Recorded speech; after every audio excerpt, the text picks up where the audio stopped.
Quem fala conosco sobre o resultado dessa pesquisa Quest, Genial Quest, primeira de 2026, é o cientista político e professor da Fundação Getúlio Vargas, Eduardo Green. Professor, boa noite, muito obrigada por nos atender, tudo bem?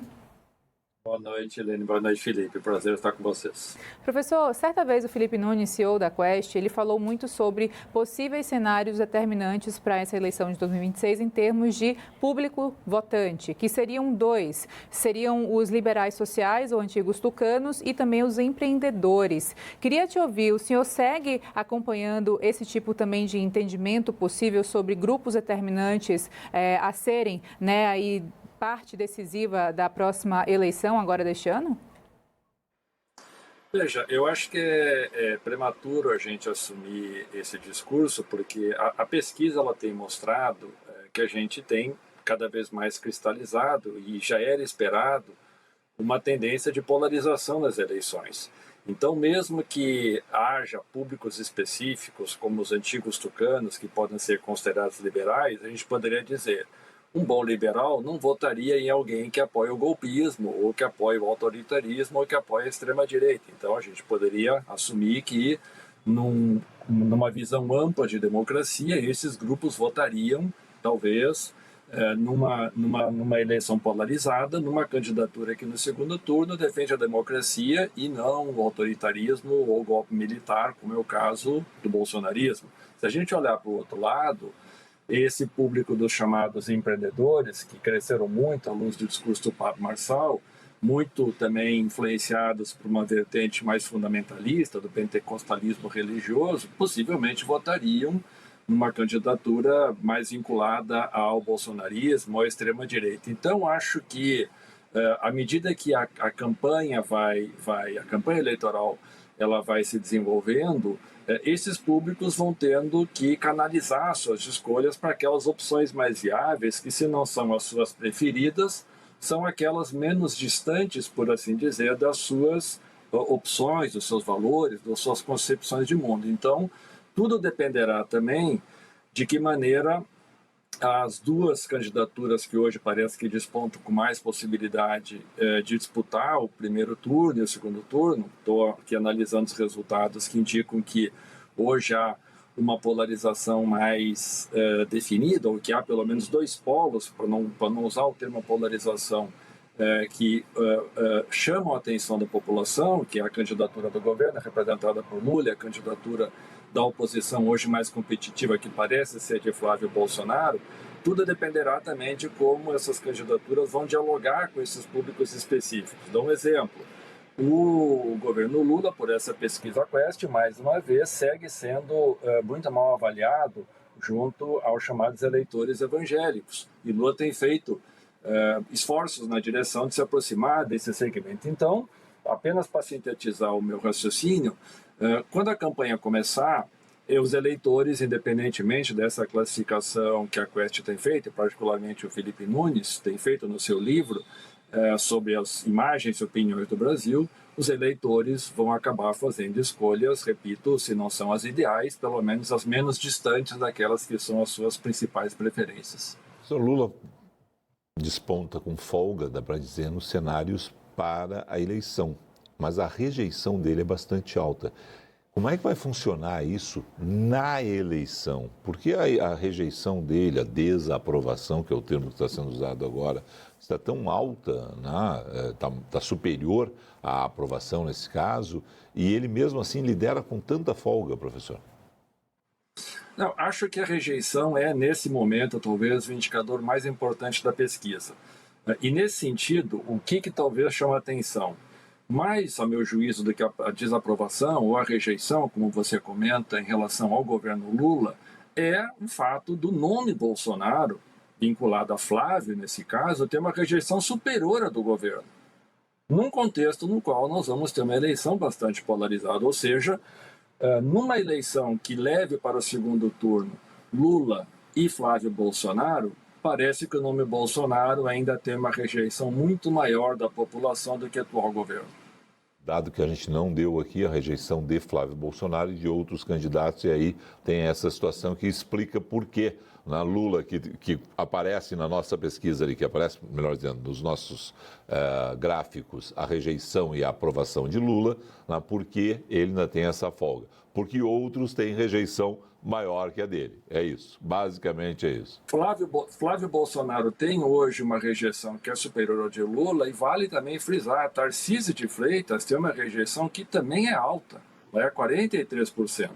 E quando a campanha começar e vierem à tona os episódios do 8 de janeiro, os episódios das mortes da Covid-19 e tantas outras políticas nefastas que o governo Bolsonaro, a meu juízo, implementou, isso certamente vai contribuir para que a narrativa do governo Lula de que é preferível, mesmo que você não goste do meu governo, do que voltar atrás e nós termos de novo um governo que vai repetir esses episódios lamentáveis da história recente da política brasileira. Então, acho que, se de um lado essa rejeição do governo Lula ela é alta, ela expressa um momento no qual nós temos uma manutenção dessa rejeição, ela não surgiu agora, ela não tem se alterado muito de maneira significativa e revela uma situação na qual a gente tem polos na política brasileira que pouco se alteraram desde do final das eleições de 2022, que resultou na vitória de Lula, inclusive por menos de 2%. Então, acho que não é um cenário, eu diria assim, que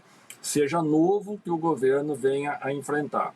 Novo me parece ser que a oposição, com seus principais candidatos, também tem índice de rejeição bastante alto, sendo que não tem a máquina no governo na mão para fazer campanha numa eleição presidencial num país com a dimensão do Brasil, que é muito complexa. Agora, professor, essa oposição, queria ouvi-lo sobre isso, porque muito se fala sobre uma cisão da própria direita, em termos não só de nomes, mas também de dificuldade até de encontrar um nome único, viável, que possa ter uma disputa mais párea com o que a gente tem até agora de aprovação ou tendência a voto e reeleição do presidente atual Lula. Na sua opinião, o que a direita precisa, em termos de costuras políticas, se atentar para tentar chegar nesse denominador comum e tentar chegar mais junto dentro desse cenário eleitoral 2026? Veja, eu acho que a direita hoje, ou colocando de maneira mais ampla, o campo de oposição ao governo Lula, tem em todas as candidaturas que hoje estão postulando, todas essas que a Quest investigou, excetuado talvez Michele Bolsonaro, que também poderia, ou Eduardo Leite, eventualmente, mas não variaria muito, a meu juízo, todas são candidaturas que a gente poderia dizer que estão no espectro da direita ou da extrema-direita. Qual é o problema hoje desse contingente de candidaturas de oposição? De um lado, a gente tem a família Bolsonaro, o movimento político liderado pela família Bolsonaro, que tem um enorme receio de perder controle desse espólio que foi criado desde que a candidatura de Jair Bolsonaro foi vitoriosa em 2018. E há uma aposta em 2030, porque Lula não poderá se reeleger novamente, se não por limites de idade, por questões constitucionais. Então, abrir mão hoje de uma candidatura, sendo que Flávio Bolsonaro representa um movimento que tem pelo menos 20% do eleitorado claramente identificado como chamado bolsonarista, ou bolsonarista raiz, como se quisermos chamar, e hoje desponta com 23, 26 ou até 32% numa pesquisa com relação a Lula, é muito difícil que alguém vá abrir mão de querer disputar uma eleição. Por outro lado, a gente observa também que candidaturas mais, a gente poderia chamar no campo da direita pragmática, no campo da direita mais fisiológica ou tradicional, desponta o PSD de Gilberto Kassab, que é esperto o suficiente para saber que se ele ficar amarrado no bolsonarismo, ele não vai ter vida. Porque o bolsonarismo tem uma lógica de fazer política que é hegemônica. É uma lógica no qual tem que obedecer o comando centralizado da família, ou então não vai ser considerado aliado.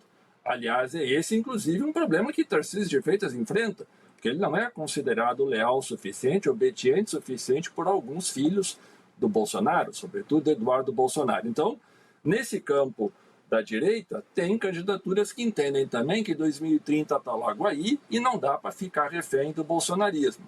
Tem outras candidaturas, como o do Ronaldo Caiado, que faz uma conta do tipo, eu estou chegando no final da minha carreira política e eu vou ser candidato de qualquer jeito, não importa contra quem, não importa por qual partido, ele tem um problema a resolver porque a sua frente partidária não necessariamente vai concordar com a sua candidatura, ele teria que buscar uma outra briga. Então, há diferentes razões políticas que fazem com que esse grande contingente de eleitores no Brasil que não querem apoiar a reeleição do governo, que não são de esquerda ou que não são lulistas, não conseguem ter uma leitura sobre qual é o projeto político de curto prazo, que nesse caso seria ter uma candidatura viável, competitiva para derrotar o governo, e ao mesmo tempo todos pensando no amanhã, que é 2030, que está logo batendo aí, e nesse sentido todos querem se apresentar como viáveis e não querem perder a oportunidade de se colocar como alternativa política, eleitoral, logo aí na frente. Faço só um detalhe, só mais um comentário para concluir,